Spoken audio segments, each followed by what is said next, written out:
Hi there, welcome to Voice of Reality. Please don't forget to like, subscribe, and turn on the notification button so that you don't miss any upload.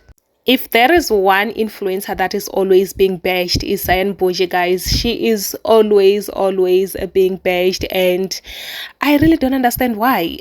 And here she's being bashed because she refuses to take pictures with fans because she wasn't given a rider. Maybe she was also not emotionally okay, or maybe I don't know what was going on.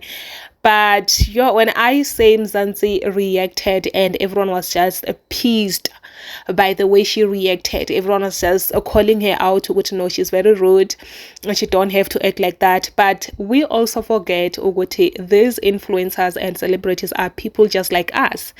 If I'm going through something or if I'm not okay, even if you come to me and say, can I please do this with you, even if you are saying it in a very polite way, I will not respond in a polite way because remember, I also do have emotions. I also do have feelings.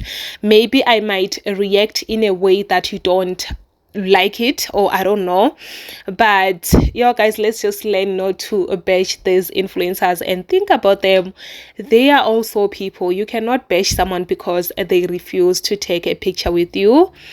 Obviously they do have their own reasons. Yes, they do have their own reasons, and I don't think it's nice to be bashed on social media, guys, even though someone is strong enough. But trust me when I say it does affect them somehow.